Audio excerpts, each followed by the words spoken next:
Ao contrário do que os detratores do fenômeno UFO costumam afirmar, as grandes cidades apresentam também um elevado número de ocorrências.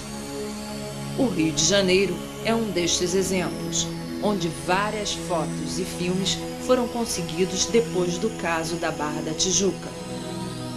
Este filme foi feito na madrugada do dia 19 de maio de 1996, pelo senhor Daniel Simval Bittencourt, a partir da zona norte da cidade.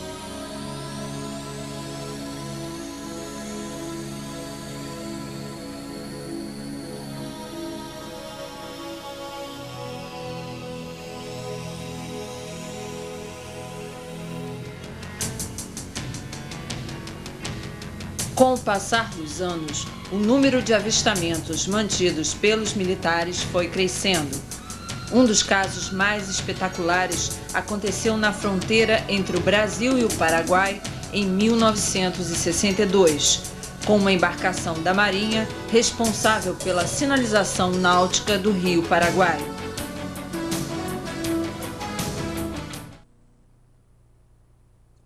Era mais ou menos 4h30, 5 horas, eu disse, bem, gente, vamos subir o rio que é para dormir em Porto Murtinho.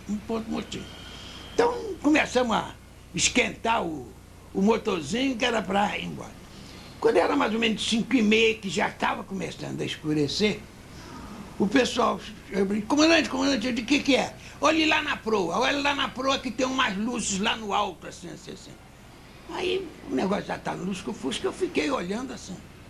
E já estava começando a escurecer. Nessa hora, passa aqui uma luz por cima do naviozinho. Eu olhei e vi a impressão que eu tive de umas janelinhas. Aí eu digo, deve ser um avião da Paneca que está perdido, tentando se localizar por meio do rio. Aí o rapaz que estava do meu lado, que era um radiotécnico, o José Menino de Souza, me lembro até do nome dele, José Menino disse, comandante, me empresta o binóculo. Pegou o binóculo. Quando olhou, e disse, sim, comandante, é redondo, né?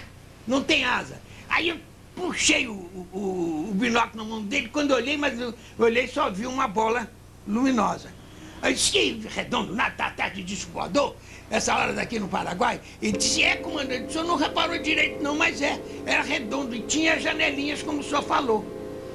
Aí eu disse, bom, vamos subindo, esquece de disco voador e vamos embora. Aí fomos. Quando chegou, aí escureceu.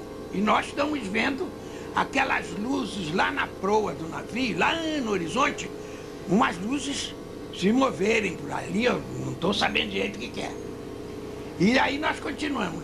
Quando já estava escuro, era mais ou menos 7 horas da noite, uma luz daquela, mas ela saiu com uma velocidade tremenda e ficou pelo nosso través. Aí eu fiquei olhando assim pelo través de bombordo. Nós subindo o rio e aquilo ficou uma bola. A cor era meio amarelada, dourada. E dava a impressão de 2 pratos, um em cima do outro assim. E em cima dele uma haste no meio que tremia. No meio tinha uma hastezinha que tremia. Menino, o pessoal todo levantou e ficou olhando para mim e disse, comandante, o que é aquilo? Eu digo, eu não sei. Aí eu digo, bom, cada um fica quietinho aí, chamei o prato, vamos navegar mais pertinho da margem do Brasil, porque eu não sei que bicho é esse que está aí.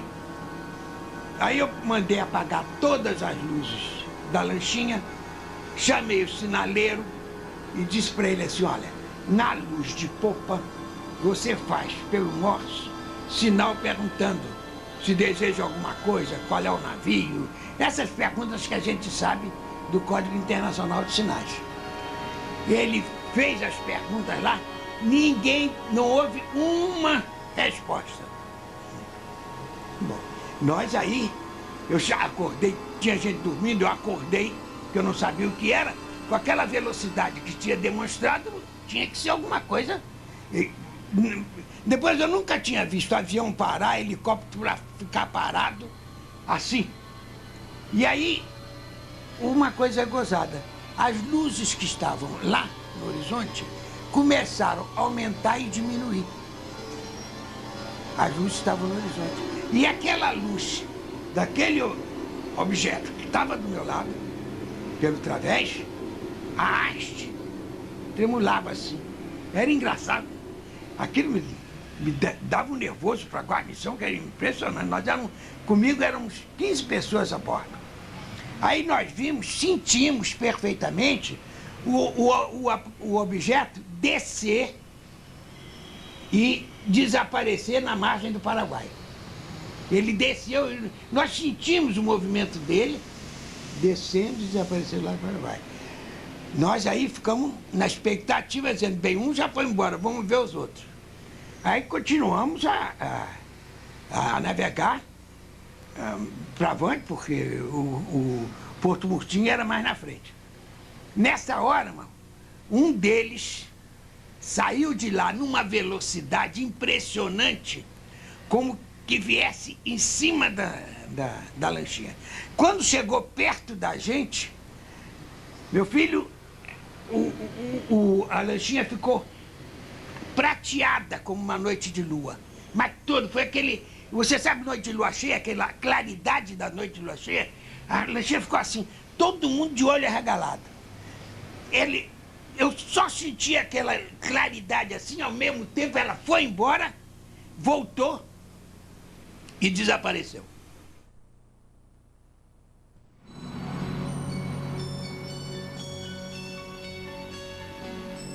O estado do Ceará tem sido palco também de inúmeros avistamentos e contatos. Esta filmagem foi feita em 1993 por membros do Centro de Pesquisas Ufológicas, sediado em Fortaleza.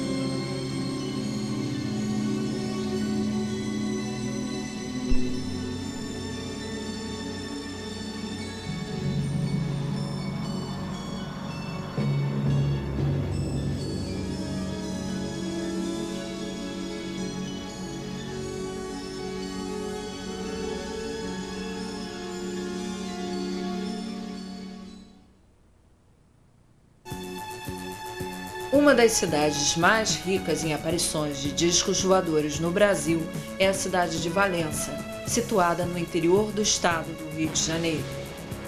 Há várias décadas, os fenômenos ufológicos acontecem com frequência, tanto sobre a parte urbana da cidade, como também em suas vizinhanças. E existem pessoas que tiveram já várias experiências. Uma destas desenvolveu aparentemente capacidades paranormais.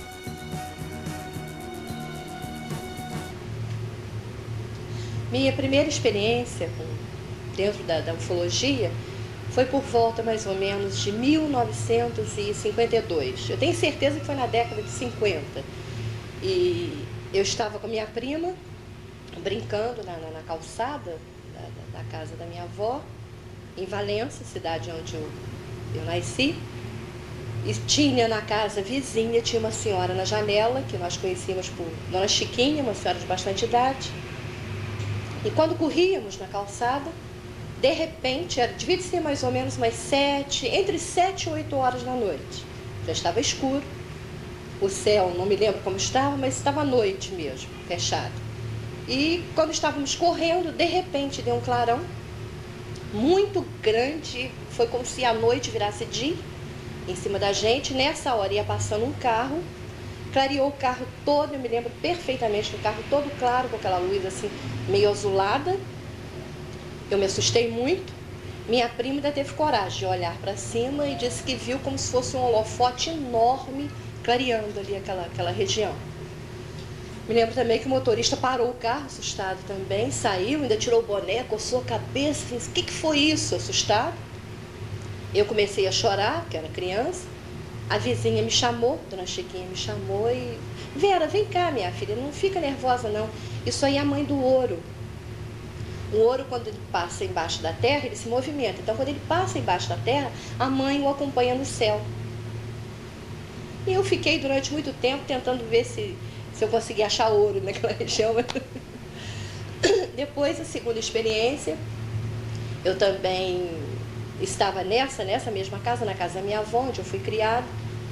E o quarto onde eu dormia, ele era na sala, bem na frente da casa. Ficava a sala, uma sala muito grande, a casa muito antiga, e o quarto ficava bem saía para essa sala, a porta do quarto. E eu senti vontade de ir ao banheiro. E o banheiro era no final da casa, depois da cozinha. E eu era muito medrosa nessa época. Então eu lembro que eu tentei acordar minha avó, ela, para com isso, menina, você tem medo? Bobagem, tem medo de quê? E como eu tinha muita necessidade de ir ao banheiro, eu acabei indo sozinha. E fui acendendo todas as luzes. Cheguei no banheiro e na volta eu vim apagando todas as luzes.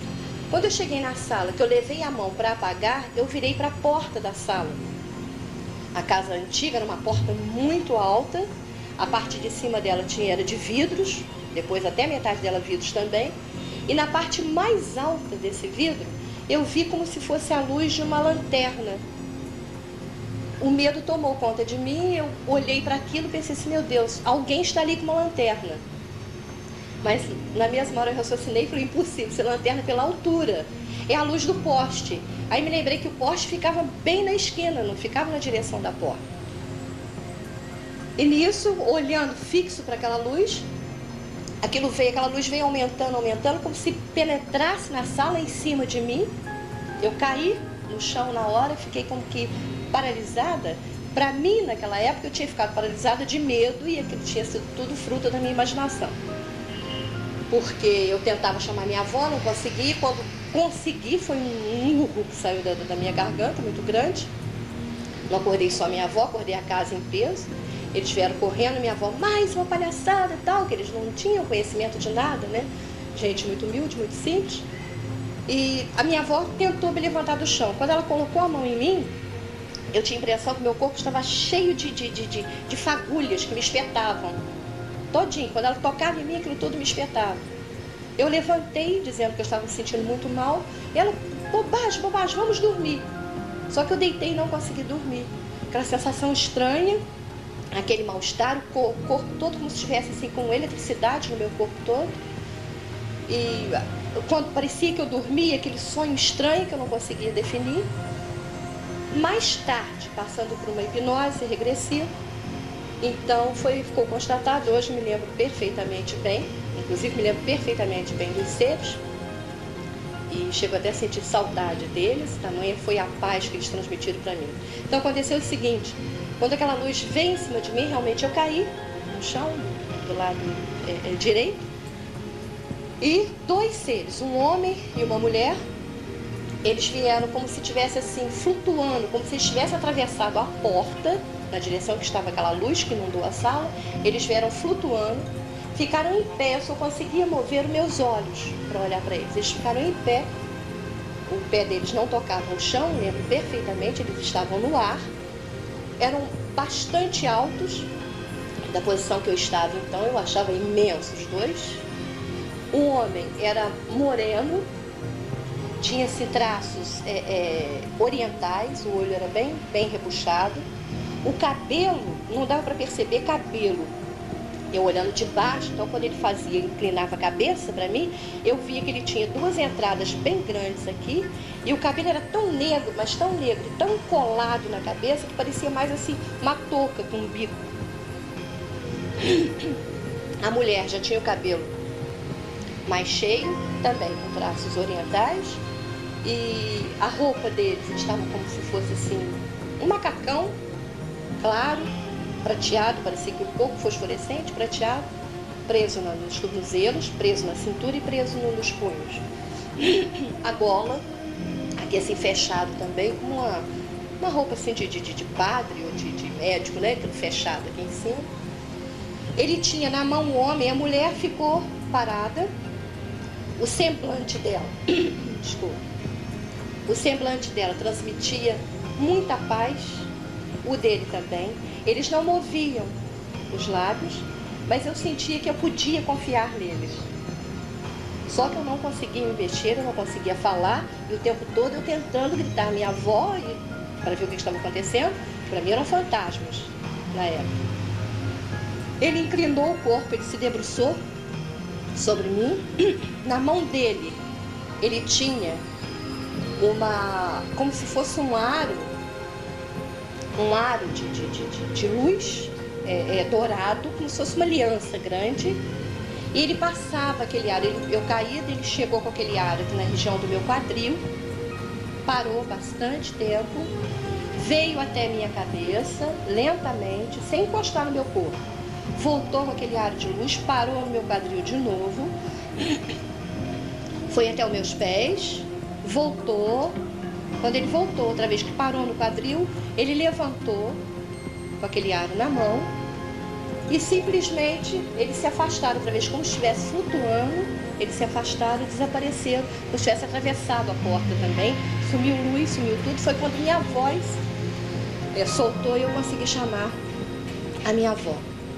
Uma semana, mais ou menos, eu não sei precisar bem, depois desse acontecimento, eu apareci com uma espécie de uma queimadura nessa região esquerda do meu quadril.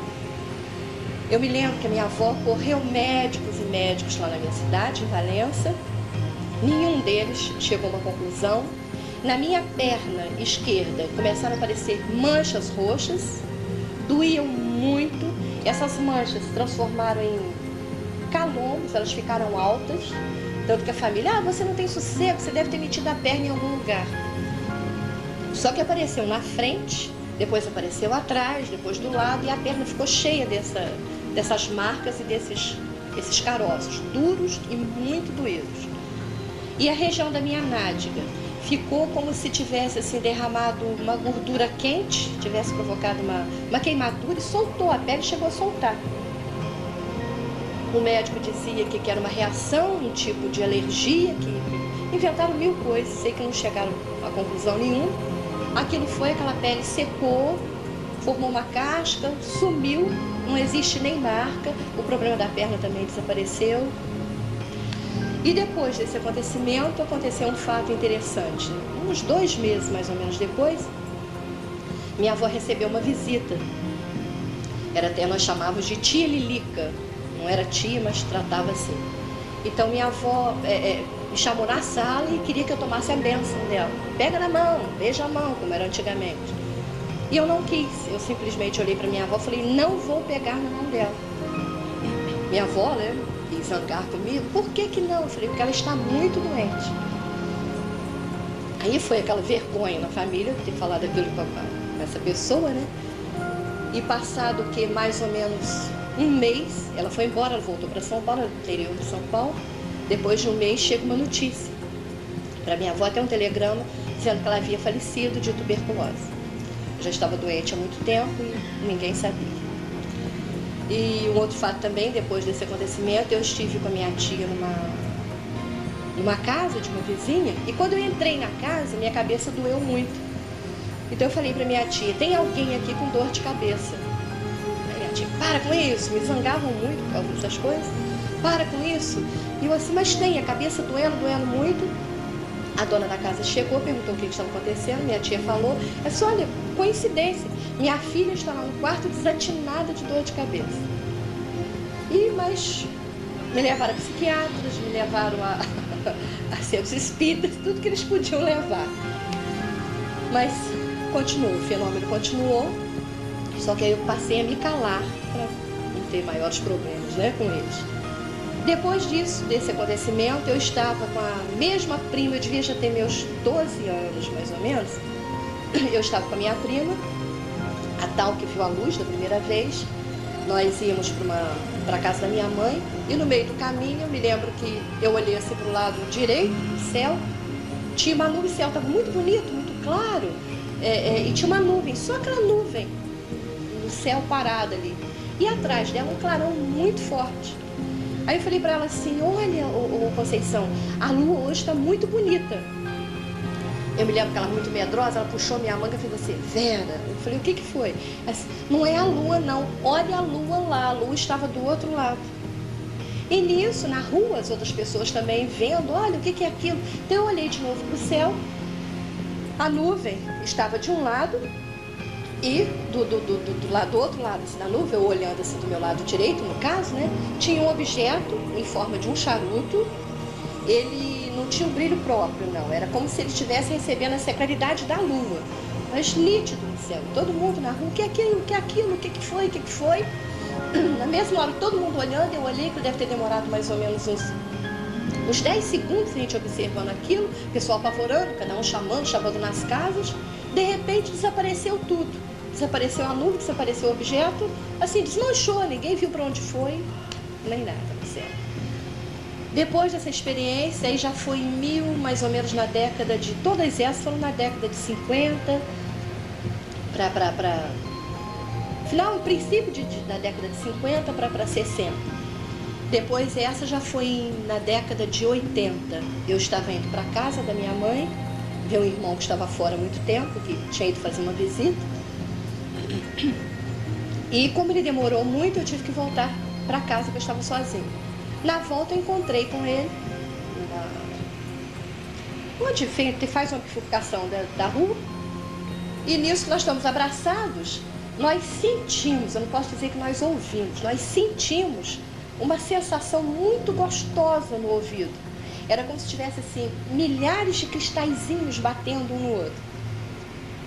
E olhamos para o céu os dois juntinhos. Então, por trás do morro, saiu como se fosse uma aliança de brilhantes, muito linda, muito linda. Aquilo veio, a gente só via parte de fora, não sei, devia ser um objeto, e as luzes, nós só víamos as luzes. O resto estava todo escuro. Aquilo parou em cima da gente. Eu me lembro que meu irmão olhando para cima assim, ele falou assim, que coisa linda. Eu não consegui falar nada. Realmente foi muito bonito, uma sensação muito gostosa também. E o objeto, de repente, também foi como se dissolvesse no ar.